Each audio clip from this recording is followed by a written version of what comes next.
The Total Eclipse of Nestor Lopez, Chapter 1. I gripped Dad's old army compass, willing myself not to launch it at the obnoxious raven heckling me from the bedroom window. Of the 5 other places I've lived, the birds in New Haven are by far the most annoying. "Do you hear the old lady who lives here cooks raccoons and armadillos for dinner?" the raven chirps, hopping back and forth on the windowsill. He bobs his black head at the packing boxes in my room. I know for a fact that's not true. I kick a large cardboard box labeled Nestor's Comic Books and Dart Guns under my bed. The springs under the mattress groan as the box pushes against the bed frame. My abuela is the best cook in Texas. "Fine, don't believe me. Maybe I'll visit you in the hospital when they have to remove your small intestine after you eat too much barbecued roadkill." I roll my eyes. Sometimes being able to speak to animals is not as cool as you would think. I clench my jaw and shove another box under my bed, getting down on my knees to push against the straining bed frame. This raven is keeping me from breaking my unpacking record. Moving among 5 army bases, I've perfected my skills. I hold the record for fastest room packing and unpacking in the entire universe. You can get away with unpacking only 1 box of clothes for about 3 weeks before your mom realizes you've been wearing your cat surfing a piece of pizza t-shirt every day. I know sorting through your boxes in front of a curious new neighbor means he'll see all your underwear and the ratty stuffed bear you still insist on sleeping with. But the secret to my success is to not bother unpacking half your boxes when you get to your new location. That way you're ready to go when your mom announces the inevitable. I wasn't surprised when Mom said, "Nestor, we're moving to New Haven, Texas." We'd lived at Fort Hood for 6 months. I was getting used to my new school, and my classmates were about to earn friend status. My teachers finally started calling me by the right name. I knew that was my cue to get ready to move again. So 2 days ago, I set my stopwatch and timed myself as I threw my sketchbooks and pencils into one box, my animal encyclopedia into another, and the remaining dart guns, Legos, and Pokemon cards that survived the last 4 moves into a third box. 5 minutes, 34 seconds. Although, forgot to pack my underwear. The raven pecks at the peeling paint on my windowsill, his thick black feathers shining in the sunlight. He looks like he's covered with oil, a twisty design of green and purple on his wings. I abandon my unpacking and grab my sketchbook so I can draw New Haven's annoying wildlife. "Oh, so you made me famous? You even a good artist." The raven stretches out his feathers. I consider drawing an enormous black bear devouring the raven, feathers and bird bits flying through the air. I'm shading in just the right look of obnoxious in the raven's eye when I hear a soft knock on the bedroom door. My abuela shuffles in, her curly hair piled on her head. She tried to dye it red to cover her gray, but it's come out more of a purple. It matches the tiny flowers on her housecoat. Abuela gives me a hug, and I inhale the scent of lavender. The 5 times I've moved, this is the first time someone I know has greeted me. Usually it's just an empty house with echoing walls and neighbors' curious eyes. I could stay in Abuela's hug forever. "And how's the unpacking?" She scans my new room and pauses when she sees the packing boxes shoved under my bed. She chuckles, giving me a wink. The raven beats his wings against the window frame. "Oh, you are so busted." I shake my head and look at Abuela, checking to see if she can hear my annoying animal companion, too. She's busy pulling a brown bag from behind her back, no reaction on her face. I guess my ability to talk to animals didn't skip a generation. Fine, I guess. I glance at the boxes in my closet, shoved behind my clothes. Abuela takes my sketchbook and holds it at arm's length, admiring my raven drawing. "Ay, mira, another masterpiece, Joselito." Abuela likes to call me Joselito sometimes, after José Nicolás de la Escalera. He was Cuba's first painter.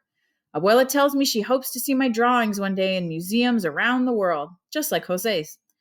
I don't bother to tell her I don't think I'm that good. I draw because it keeps me occupied sitting in new classrooms as the teacher drones on about equations I learned 2 schools ago.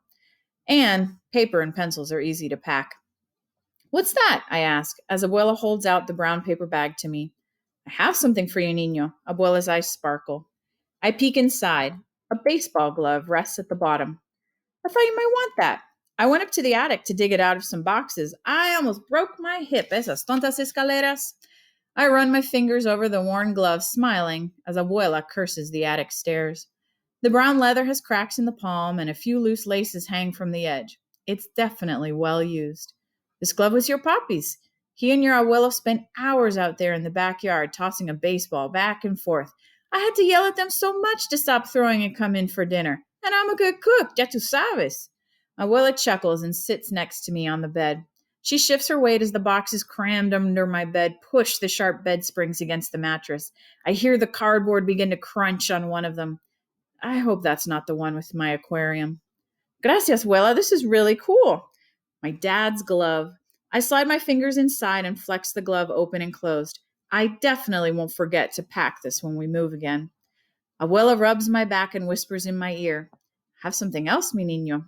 What is it? I wonder how she's going to top the glove.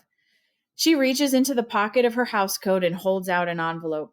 I glance at the white paper in her hand, recognizing the all caps handwriting. Dad.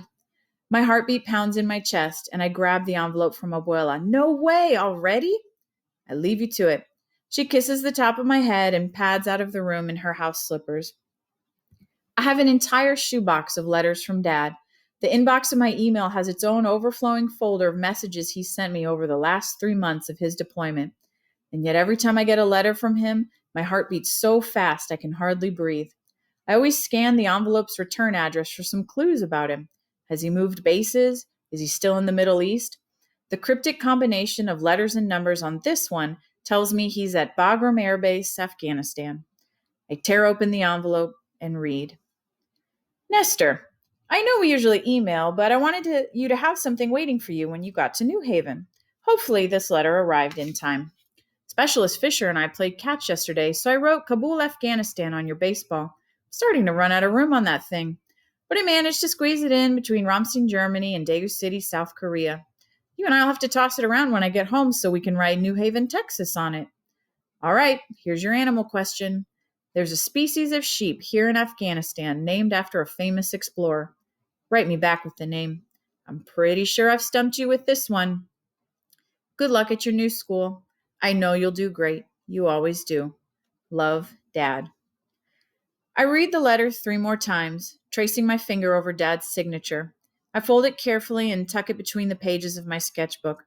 There's a golf ball in my throat I try to swallow down.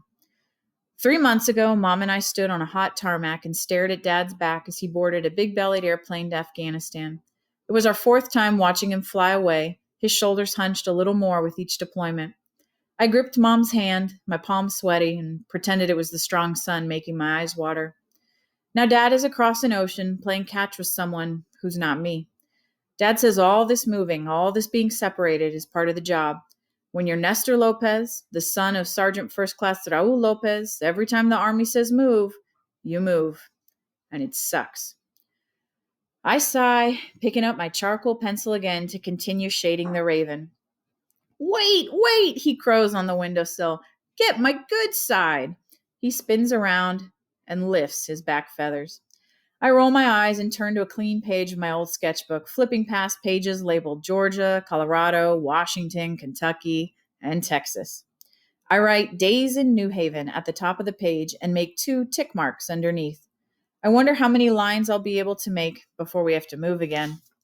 I draw a small circle about halfway down the page. That's my guess from when Mom will sit me down with a big sigh and a rub on the back.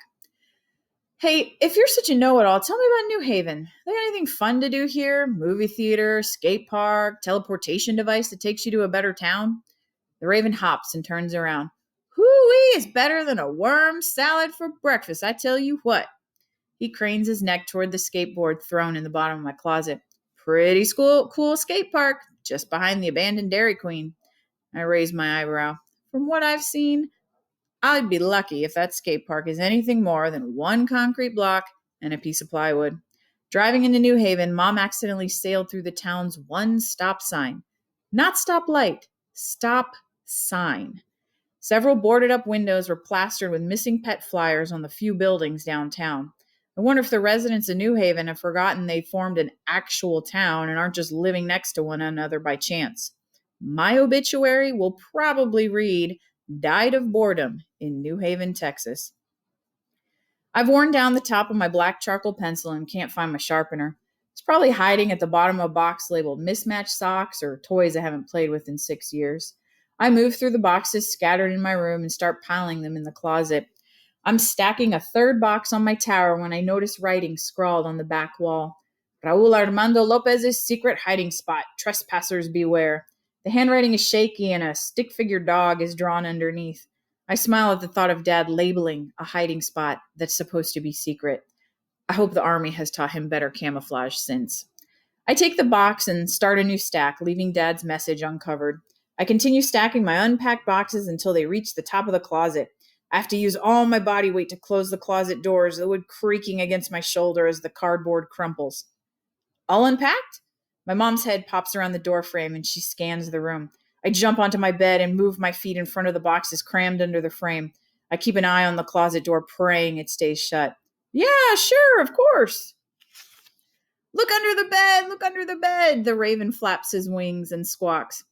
I snap my head toward the raven and swat at him with my sketchbook. He flies away from the window with a screech. Mom's tired face doesn't show any hint of understanding the bird. The dark circles under her eyes match the purple in her shirt, and her black hair is mostly fallen out of her messy ponytail, sticking to the sweat on her forehead. It seems like with each move, she gets slower at packing and unpacking, while I get faster. She always saves a picture of Dad in his dress uniform until last, wrapping it in her green and gold scarf and placing it in her purse, removing it only when we reach our next destination. Let's take a selfie for your dad in your new room, Mom says, sitting next to me on the bed. Mom is obsessed with taking pictures for my dad. She holds out her phone and I lean in close to her. Wrapping her arm around me, she taps a button and captures our toothy smiles. I don't have the heart to tell Mom that her arms are so short, Dad won't be able to see anything behind us. For all he knows, we could have moved to the surface of Mars. Mom stands and inspects the picture. She looks at the boxes under my bed, her hand wrapped around Dad's wedding band hanging from a gold chain at her neck. She rubs the ring with her thumb. Nestor, actually unpack this time. I'm serious. Yes, ma'am. I look down at my bare feet swinging off the edge of the bed. There's a scar on my right big toe from a bad game of kickball in Kentucky, and another scar on my left ankle from a doomed hike in Colorado. It's not like it matters anyway. Mom gives me a weak smile. New Haven will be different. We're not on another military base. Maybe you'll like it. Fort Hood had a Whataburger, a video arcade, and a comic book shop where you could read as long as you wanted if you bought chips or candy bars from the owner. Most kids at school had parents in the military, so everyone understood if you didn't want to talk in the middle of science because your dad had flown across the ocean the night before. Now, Mom's moved me to a town where I'm a circus freak, an alien from a distant planet. My only comfort is knowing I might not be here long. Your dad loved growing up here. I know it'll be good for you. Till the next move. I grip my pencil so hard it snaps in my hand. Mom sighs and rubs her eyes. I don't know what to tell you, Nestor. We're here with your abuela. You'll be okay. I open my mouth to argue just as the old closet doors give way, revealing an avalanche of crushed cardboard and packing tape. Mom's raised eyebrows silence me as I sigh and shuffle over to mount packing box, dart guns, Legos, and old sketchbooks taunting my unpacking skills. Obviously, no unpacking record will be broken today.